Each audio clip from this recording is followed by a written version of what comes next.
Hi, hi people. This is an interview with Matteo Salani, an activist of Movimento Cinco Estrelas since 2010.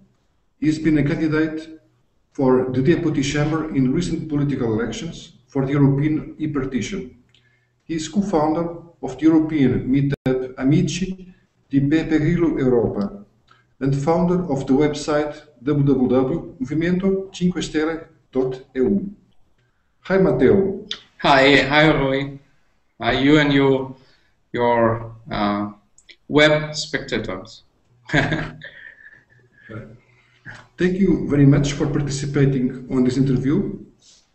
As you may know, in Portugal we followed very closely the elections in Italy, and in particular the Portuguese direct and participative movement, Mais Democracia, to which I belong, followed with special interest our news related to Movimento Cinco Estrelas, namely the proposals, the internal process of election of the candidates, the campaign and the electoral results. The reason is simple. This is not only because we indeed have this kind of metrics, but because we are now trying and indeed participating in some municipal elections that will take place this year in Portugal. This is why I basically want to ask you some questions. And yeah, we will thank you very much if you try to reply. Okay. Well, in first place, how do you started your participation with the Cinque Stelle? Yeah, I must say that I've been a kind of follower of the battles of Beppe Grillo since, let's say, 2007. And I have participated to the first, they were called VU days, so public, kind of day against corruption in the Italian parliament. And in those days, some normal people, citizens, were together signing a law, a popular law. From the people, we collected like 350,000 signatures in 2 days just to propose a law against condemned people in the parliament, and to have at most 2 mandates for the deputies and senators in order to have some change in the political system, so that it is a kind of civil service and not a profession. And finally, to restore the preferences. And maybe you're not aware, but in Italy we have a system which has been called porcellum, which is called pork, basically. Pork, yeah. By the guy who actually did this law.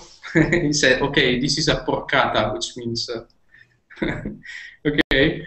So, and basically lists are completely blocked, so electors cannot really vote somebody.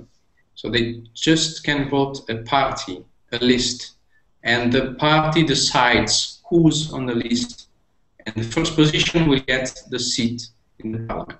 So this battle, we signed, in 350,000 people signed this law that has been presented to politicians at that time, and they basically did nothing. They didn't even discuss it in the parliament.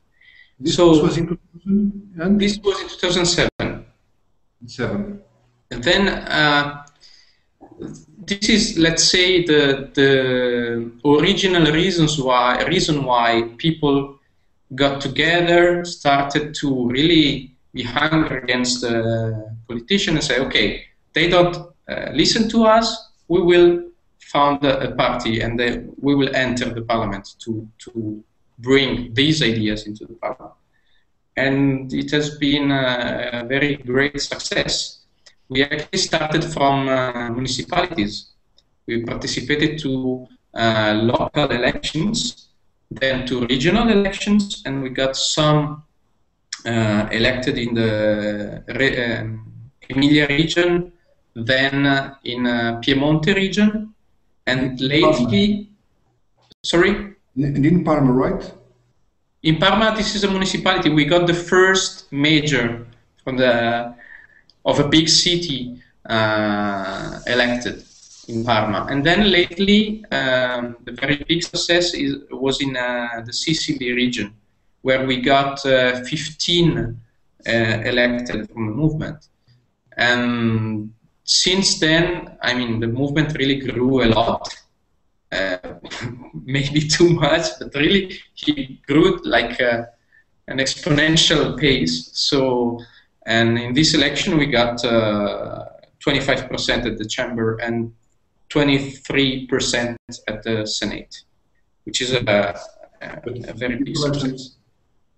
And then I joined the movement officially in 2010. Let's say I was in Cesena, where there was an initiative called Woodstock Cinque Stelle, which means 5-star Woodstock, where we had 2 days of concert, debates, and so on and so forth, where we really got together and discussed a lot. So I joined formally the movement at that time. In the Woodstock. Yeah, yeah. Well, in fact, I have the second question. It is also related to something that you already told. What are the exact numbers of the counts of shares occupied by Cinque Stelle? Am I saying the words correctly or correctly enough? Cinque Stelle, that's perfect. That's perfect. Cinque Stelle, yeah, that's perfect. So because we received different counts during the time. Apparently, you got the numbers, the second more representative party, and the first one party in the other chamber. Which are ones? So that's particular because we had, as a party, we are the first in the chamber of deputies. Okay. But then, if you sum to them to the number of votes, those from the from Europe, North America, South America, and the rest of the world, we are the second one. So, because the Chamber of Deputies, you need to sum also these numbers of the foreign countries. In the Chamber of Deputies now we have 109 elected, plus 1 coming from Europe. Okay, and in the Senate we have 54 senators. Okay. Which is the total? Sorry? The total number of deputies? The total is 630 in the Chamber of Deputies and 315 in the Senate, the total. So even if we are the first party, or let's say, summing up also the votes from the foreign countries, we are the second one. There's it's called, I would say in English, majority prize. The prize, okay, I don't know if the translation is correct. Yes, like in Greece it's the same. Okay, which is given to the first, in the chamber is given to the first coalition. So the Democrats plus some other parties were in a coalition, and they together are the first coalition in the chamber, so they got this additional prize. So, and they have 340 deputies. Okay. Okay. While in the Senate, the system is different, is on a regional basis. So, and in every region, the party that got the majority even get a prize at the regional basis. So this is a bit more complicated, and the situation in the Senate is really unstable because the Democrats that let's say they won the election, if you want, they have 111 if I'm not wrong, senators. So they don't have the majority in the Senate. Also, the Berlusconi party got even more senators because in this regional system, they got some more senators thanks to these prizes of some of the region. Like in Lombardy region, which is relatively big, they got the majority, so they got a lot of seats. Even in Sicily and some other regions. And in the Senate, the situation is really unstable. So there's not a clear majority there. By the way, this is not in the list of questions, but I must ask. How do you explain that such a sophisticated country like Italy still gives so much votes to Berlusconi? What's happening with Berlusconi? So that's a very hard question to answer. I must say that the electoral campaign of Berlusconi in the last, let's say, month has been really extreme. He was everywhere, promising everything to everybody, and I mean, he was everywhere. I intend in the media, in the television, wherever. He was everywhere and promising a lot of stuff. So he was talking to the people and the first needs, like I will give you back the IMU, which is a tax on the houses. Okay, I will give you back this and back that. So a lot of people still believe that. So and Beppe Grillo say, if you believe that, you should open your washing machine and say hello to Mastrolindo. Mastrolindo, you know this advertisement of this guy cleaning everything. This, so you know, yeah, I'm still astonished about that. So that still like 30% of the people still believing. Well, at least he didn't. Mario Monti didn't get more. So no, yeah, that's true. That makes us very happy because the candidate from European Union lost. That's good for everybody. Yeah. Well, coming back to the list of questions, there is a small bunch of questions that are very interesting to us because we are very curious. We know something that have come into the media in Portugal and on the internet, but anyway, we would like to know a little bit more, if you can, which is the internal process of selection for 5-star candidates to the electoral lists. Is this something that the parties, conventional parties, do, or is it something different? That's something completely different, in a sense that we had online selections, which were opened to all the activists. So it was not open to all citizens. Oh, so only to activists? Exactly. So they must log in, log in into a website, exactly. I see. And the candidates were chosen among those that were already in some lists in the past. This was a kind of delicate decision because of this exponential explosion of the movement. So we were really in a position where either we really open to all the candidates, and then because of this explosion everybody wants to get in, or for this turn, let's say, we just allow for the selection among all the, let's call old activists, or let's say those activists that really were participating to other elections before. So this is a delicate decision that has been taken, I must admit, but I'd say it was finally a good decision.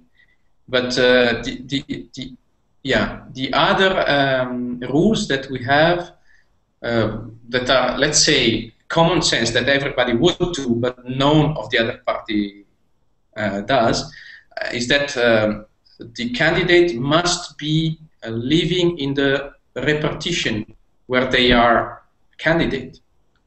I mean, it's a common sense, right? So Yes. everybody should do that.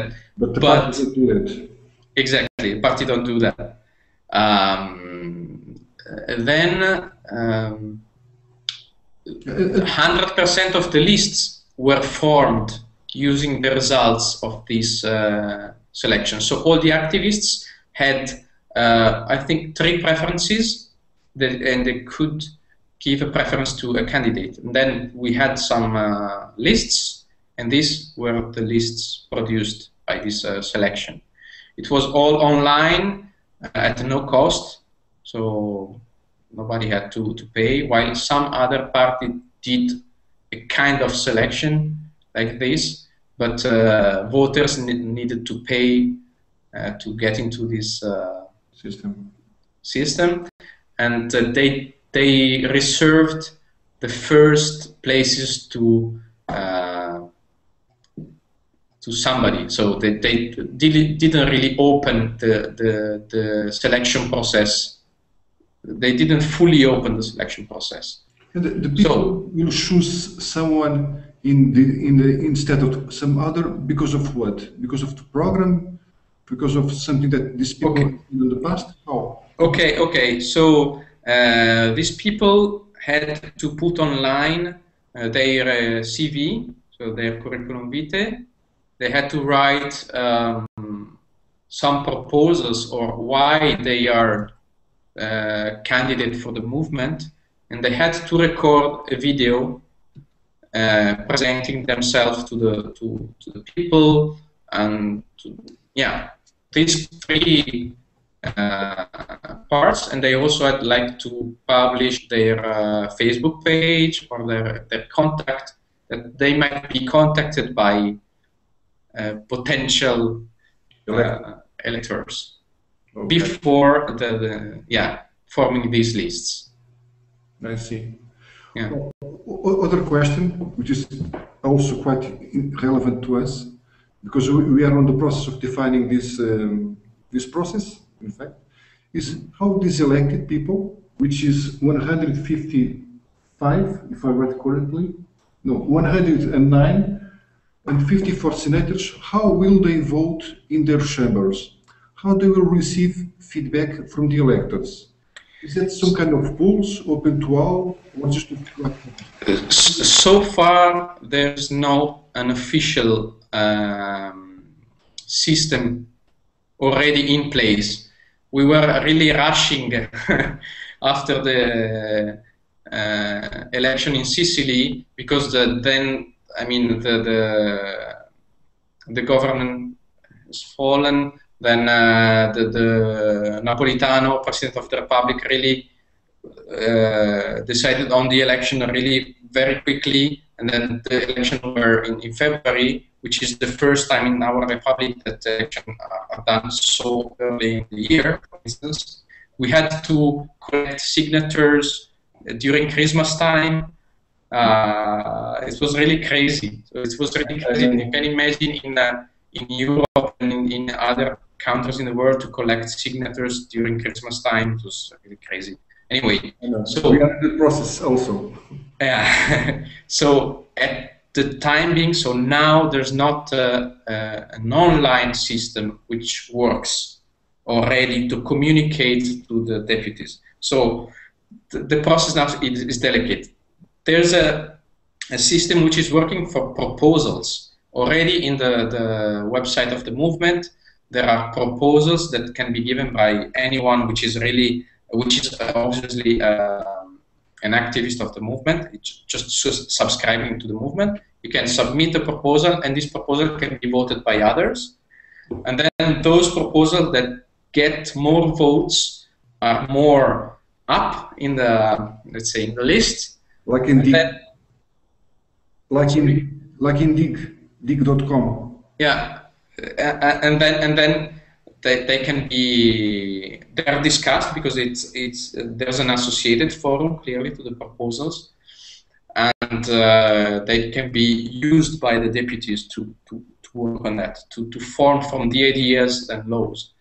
But this system is not fully functional, let's say, or efficient, because there are many proposals that gets not many votes, so it's really difficult to discriminate among good proposals and not.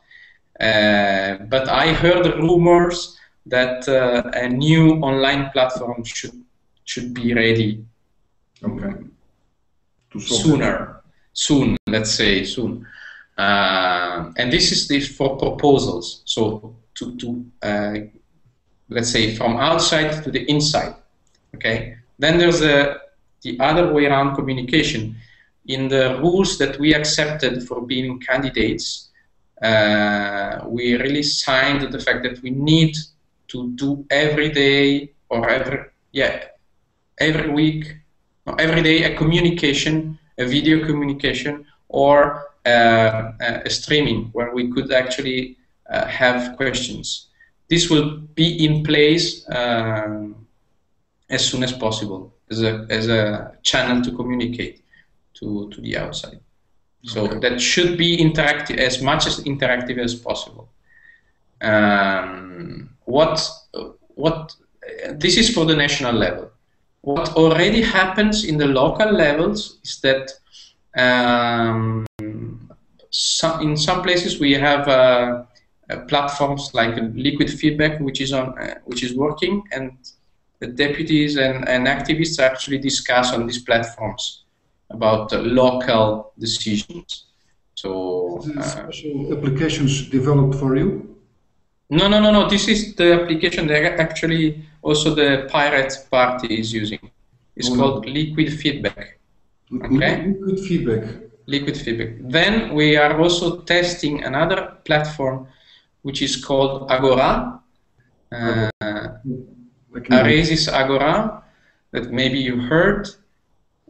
Because let's say liquid feedback is good, but is probably too for geeks. You know, it's a bit hard to use. Well, you need to get used to that, and once you know how it works, then it's fine. But it's a bit harder to use. So we are also testing other platforms. And for instance, in our decision at the European level, we even use simple polls, like the one provided by this Meetup platform that maybe you are aware. These are very simple polls with the easy to use, but also the drawbacks that the simple poll has. For example, I know that the Green Party in Sweden is using a platform named voteit.com. It proposes people vote, and it creates graphics and things like that. There are many applications around the world being used by this internet democracy. Yeah. What we're searching for is the possibility to propose, discuss, finalize, let's say, and then vote. So this process should be, these steps should be in a platform that we could really exploit and use. Because just voting, it's not enough. Just discussing is not enough, you know, in a kind of forum. Just proposing is not enough. So we need really all these pieces together. I see. Well, now giving away from the internal functional, can you believe that the 5-star success can be easily exported to the other European countries in difficulties like Portugal, Spain, and Greece? For example, in Spain there are many. There is the Indignados. There are many participatory movements. In Portugal, there are some very small, and there are we are a little bit bigger. In Greece, as far as I know, there are only small fragments. But how do you think that this can be the start of a wave for direct democracy in Europe? That's a really tough question. I mean,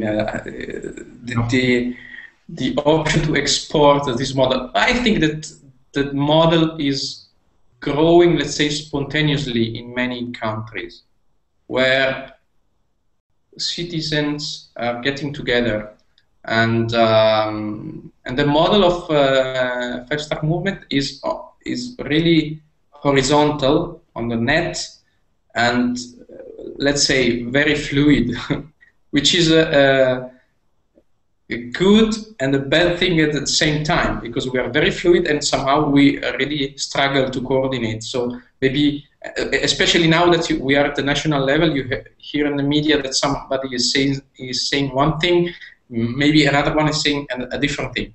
You know, there's not big coordination as well. Mm-hmm. So this is also a nice part, let's say, of the movement. About exporting this model to the other countries, no, I think that it's going to happen spontaneously in places, especially in difficulties and in places where citizens have no voice in the parliament. So this is going to be automatic, let's say.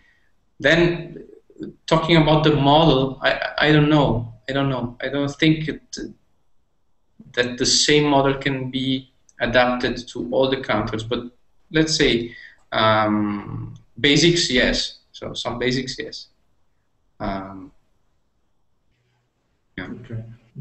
I don't know if I answered the question because it was very hard to. I know, and it's impossible to predict the future, especially now, because things are changing so much day after day. Now, about are you updated about what's happening in Portugal? Do you know something about what's happening here? And what do you think, if there is any chance to create an alliance between the southern countries of Europe against the countries that are already again, this is again a very tough question.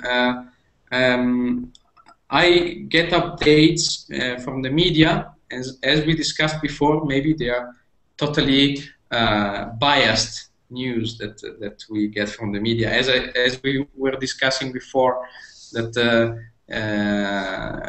news coming out from Italy are biased by the media as well. So, what I see is that in 2010 probably Portugal asked for the intervention of the PCE. So and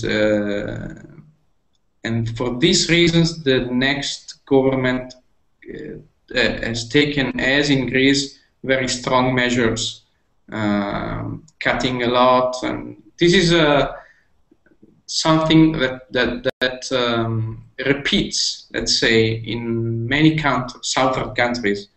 It happened strongly in Greece.